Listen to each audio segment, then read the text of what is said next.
Hello everybody! It's Kyle out of course from Magic Stew. I have done this recording once before, however the audio was really bad. It was really buggy and sort of staticky, and I sounded like a really bad budget version of Darth Vader. Like, I wouldn't have been your dad. I would have been like your uncle's roommate. Anyway, it's time to talk about the vanilla test. And no, not that kind of vanilla test. I had to throw in a vanilla ice cream joke. I absolutely had to.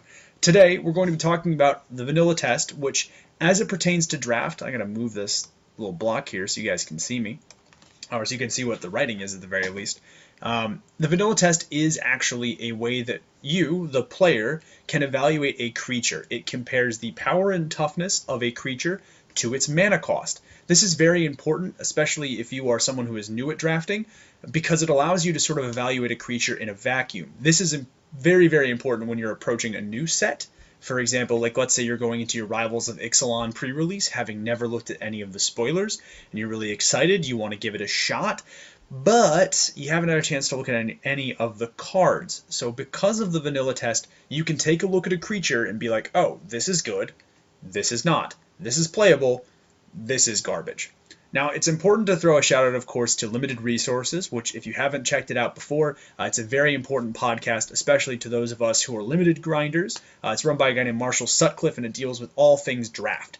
Now, the first time I heard about the vanilla test... Oh! What's up, dude? Oh, hello. Hello. We have a guest. That's my brother. I'm doing a recording. Hello. Come and join me. Hello. Hello. Look at that. He has hair. I do Barely. not. Shout out to our bald spots. Yikes. Sheesh. Sheesh. So we last left off. We're talking a little bit about John Laux. That's where I heard this mentioned for the first time. That's the vanilla test. And basically, again, it's a way of sort of evaluating a creature in a vacuum so that you know which ones are good and which ones aren't. And it all starts with a bear. So if you've been playing Magic for any length of time, you probably know what a bear is, or you've heard someone at your comic store be like, that's a pretty good version of a bear. It's usually like first mentioned when people are like, oh, Voice of Resurgence is a really good bear. There's a Hate Bears deck in Modern.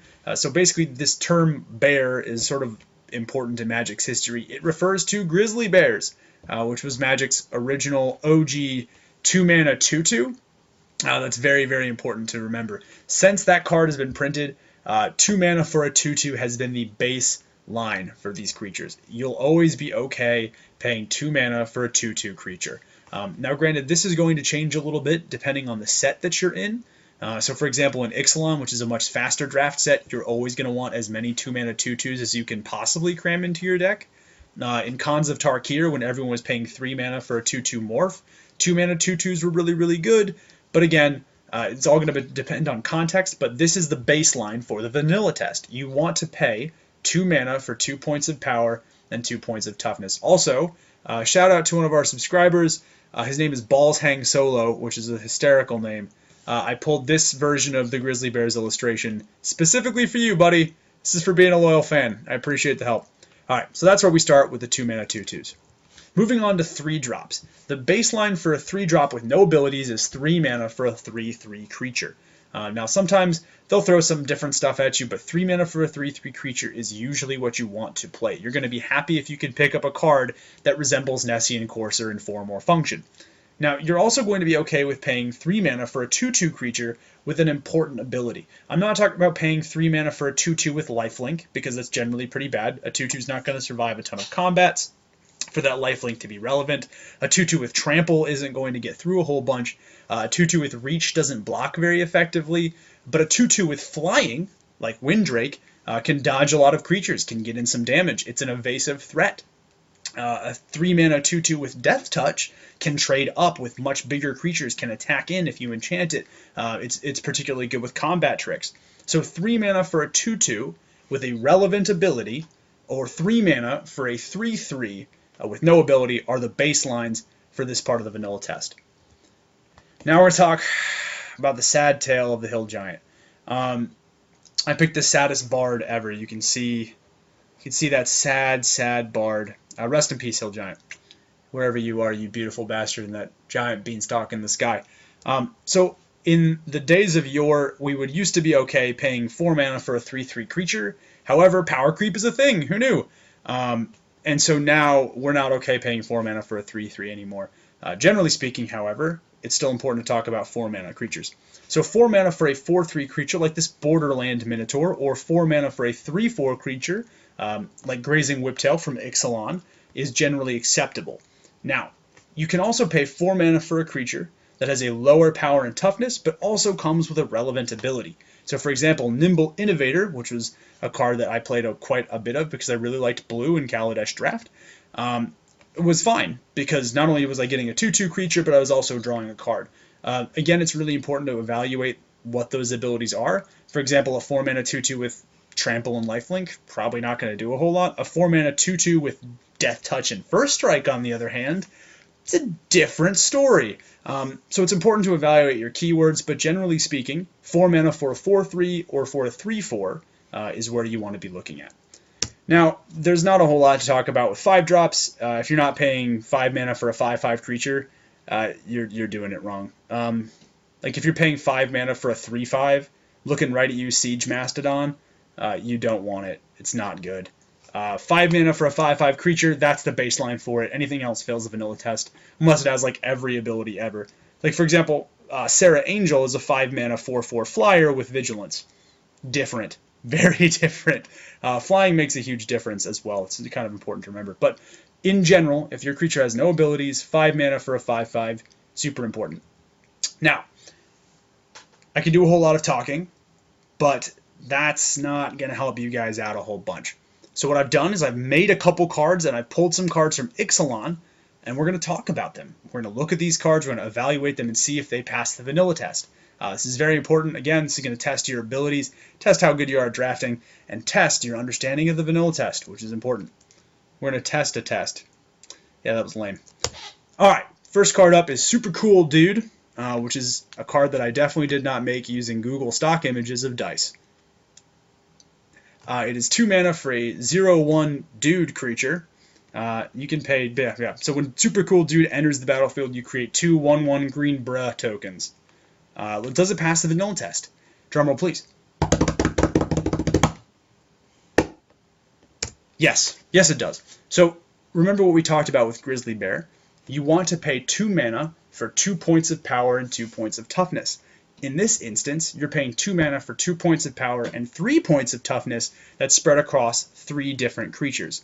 Now, obviously this doesn't attack as well as a 2/2. So for example, this gets brick walled by a bunch of your opponent's 1/1s. If your opponent makes a bunch of 1/1s.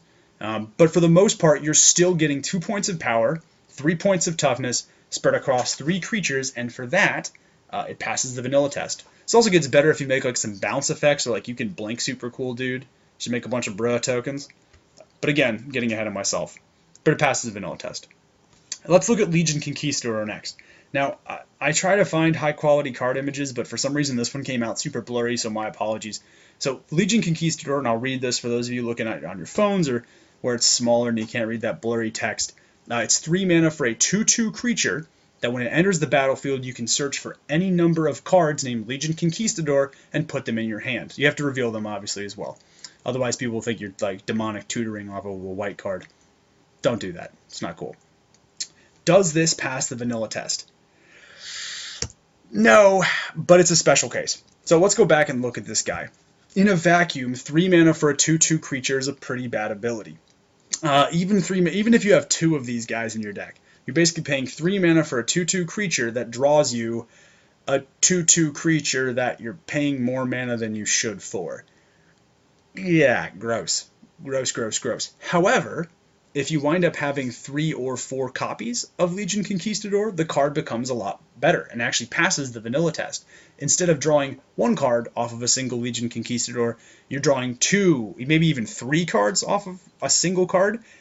And even if those cards are slightly below curve, slightly below what you would want, you still have 3 of them for 1 card. Card advantage is very, very important in Limited.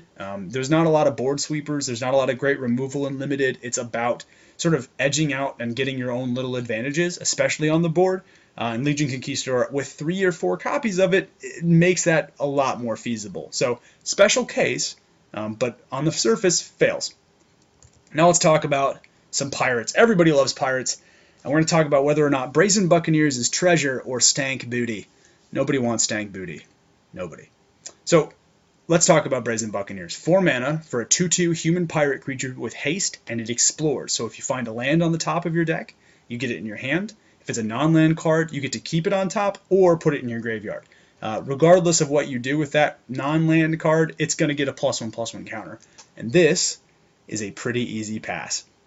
So 4 mana for a 2/2 that draws you a card is a Nimble Innovator, which we just talked about passing the vanilla test. Haste is fine on a 2/2, I suppose. Sometimes you're going to be ahead of your opponent on board and you're going to want to swing in with your 2/2 that just drew you a card. Sometimes, probably not. Sometimes that haste is just going to be like, oh cool, there's an extra bit of text on this card that I'm going to leave back and throw under the first dinosaur that shows up. However, what's really interesting about this, as with all Explore cards, is when you find a non-land card. So for example, let's say you have 4 land on the board, you have no lands in hand, and you play Brazen Buccaneers, and the top card is a 6-drop, and you're looking for something that impacts the board right away on your next turn.